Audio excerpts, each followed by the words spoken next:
everyone. I have to say this because this man sent someone to actually film me pronouncing my own name in order to say it right. So that was very professional. Thank you very much. Thank you. So, hello everyone. I'm a doctor in architecture, and I've spent many years of my life trying to understand what actually happens in a workplace. And I've done that from different perspectives. On the one hand, I'm an architect, I am a designer, I'm a consultant, and I lead the workplace strategy team at JLL. So I effectively lead a team that is located in 12 different countries. One of them is Poland. We have the amazing Anna Bartosiewicz leading one of the strongest teams in the region. And on the other hand, I am a teacher, I'm a professor, and I have a big commitment towards the workplace, because I believe it's one of the most important places where we actually develop our lives. We spend so many hours, so much time at the workplace. So that's why some 10 years ago, I thought there was not quality education specialized, focused on workplace strategy. So I decided to put together an international master program around workplace design that in the last 7 years has brought to Madrid and London dozens of students from all over the place that were interested in knowing more about workplace strategy. So I've had the enormous pleasure and honor to teach students from Japan, from San Francisco, from Peru, from Moscow, from Cairo, and from literally all over the place. So I was very happy when ABSL actually asked me to kind of share some insights about the future of the workplace, and actually the presentation by Rebecca is perfectly setting the stage, because that new complexity that the workforce is going to be about requires a new type of workplace.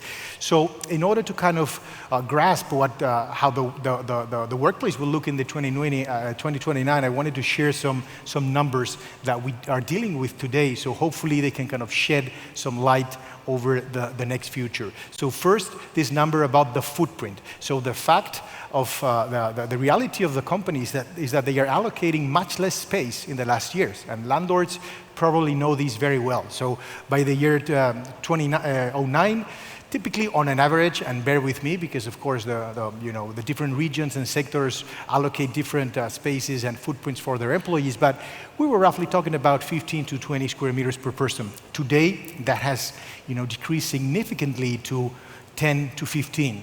So my prediction is that these will continue, and in the future we will be talking about 5 to 10 square meters per person in a different way. So the space not only will be reduced, but will be transformed in a way that I will be explaining in a minute. On top of this, we have the transformation of these spaces. So by 10 years ago, we were talking about roughly 3 to 5% of social and informal spaces at any given office. Today, we're talking about the 10 to 15. They are becoming the heart and the soul of the office. So my prediction is that by 2029, they will be almost a third of any given space. That is a very significant amount of square meters and footprint at any given office. And of course, the desk sharing, which is like kind of the buzzword. Everyone's talking about it right now. 10 years ago, it was not under discussions around the big corporations. But now, we're seeing how it's being embraced quite naturally. I've implemented desk sharing across the world, and it works. And the companies are realizing that it works, it pays off, and it's actually just about matching how people work with the actual design and fit out of the offices. It's creating much more collaborative and innovative spaces where the silos are being able to be broken out. So in the future, I believe that this desk sharing will continue to grow. To these numbers, 0.5 per employee. That means effectively one ergonomic workstation per 2 employees. And this doesn't mean that the offices, the footprint will be cut by a half. It means that on top of the ergonomic workstations, you will have an array of different options, which are informal, which are soft, which are more creative. So there will always be place to work at the office, but less desk, less traditional ergonomic space will be there. And flexible solutions, again, the co-working operators, co-working spaces. So 10 years ago, it was barely about convenience, swing space, I need a place to locate these people for a certain project. Nowadays, we're seeing this grow to 3 to 5%. And I believe, and this is coming from many conversations that I'm having with responsible of corporate real estate of some of the major multinational companies in the world, that they are taking this seriously, not just as a way of keeping up with the trends, but as a way of implementing a new DNA at their company. They want to become flexible, they want to become agile, they want to become nimble, and they want to provide their employees with different ways of working and places to work. So this is going to be growing in the future, and the success of the co-working operators is related precisely with this. And the lifespan of a fit-out, of a design. 10 years ago, after 10, 12 years, you had to do a new fit-out, right? Today, after 5, 7 years, it's beginning to look a little bit dated, right? It's not looking inspiring anymore. You wanna have another design, another fit-out. So my prediction is that by the year 2029, the lifespan will go from 5 to 0. And you're probably saying, well, this guy is insane. What are you talking about? We can't do a new fit out every year, every day. Well, maybe you have to. And I'll talk about that in a minute. So the conversations have changed. These numbers, which are facts, and of course, the prediction for the 2029 may vary, but I think the trends are clear, are leading to new words, to a new vocabulary, which to me is very exciting. So in year 2009, we were talking about ownership. It was about my office. It was about my desk, my department. Today, we're talking about membership. We're talking about community, and that is very interesting. And I believe that by 2029, we will be talking about fellowship, which is a group of people that have a common purpose, that have a common mission, a common goal. To me, this is very beautiful. In 2009, we were asked to develop or to deliver change management. Today, we're being asked to do community management and to foster those connections between the employees. I believe that in 10 years' time, we will be asked to curate activities, to do some curation management, to curate experiences, and much more than the pure connectivity between people. In 2009, the buzzword was comfort. Today, we're talking about well-being, and yes, by the year 2029, we will be talking necessarily about happiness. Happiness will be one of the main KPIs of our workplace. In the year 2009, the workplace was essentially bricks and mortar. It was a product. It was about the rent, the location, the size, period. Now, the workplace has become a service, and that is very clear how the number of services that we're providing within the space has changed from pure bricks and mortar to services of community, of culture, and so on. So by the year 2029, I believe that we will be selling is purely an experience, nothing more and nothing less than an experience. So this is requiring a completely different set of skills, right? And being a designer myself, I've experienced this. So 10 years ago, we did ethnographic design, which we still do, effectively. So we went to the offices and we did interviews, we ran workshops, surveys, ethnographic analysis. That was very insightful to gather information that we then transformed into design briefs.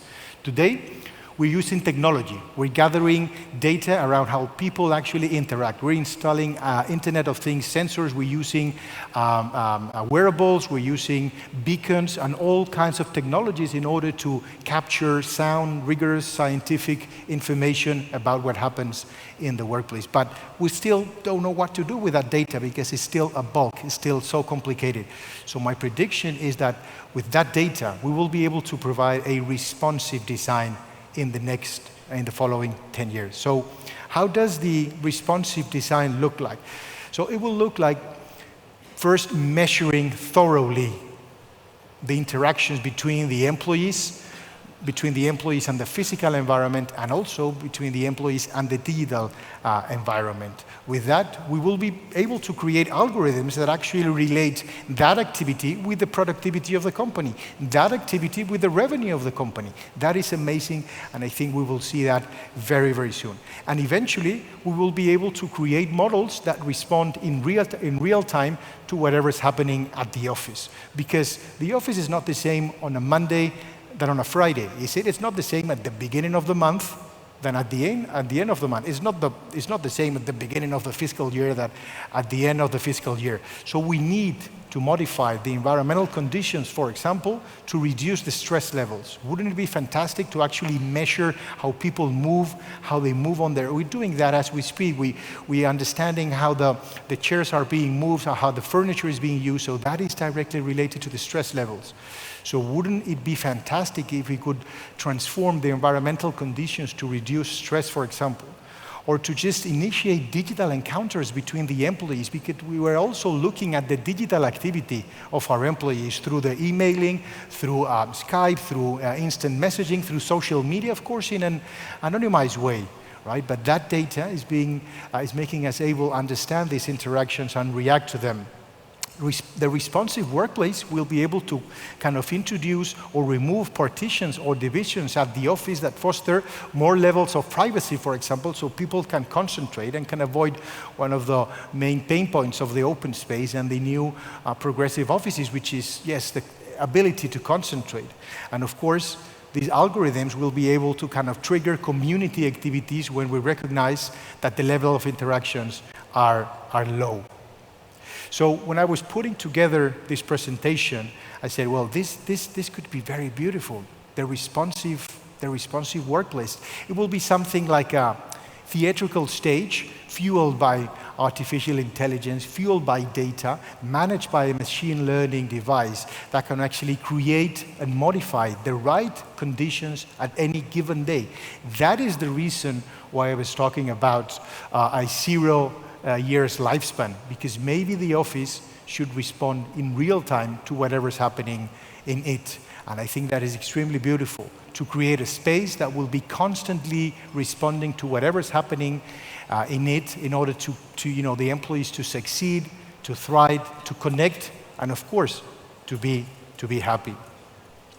So just to finish, I was thinking about this gentleman, Heraclitus the Ephesus, the Greek philosopher, who was actually saying that no one ever steps in the same river for what is not the same man or woman, and is not the same, and it's not the same river. So I think the responsive workplace will be pretty much about this.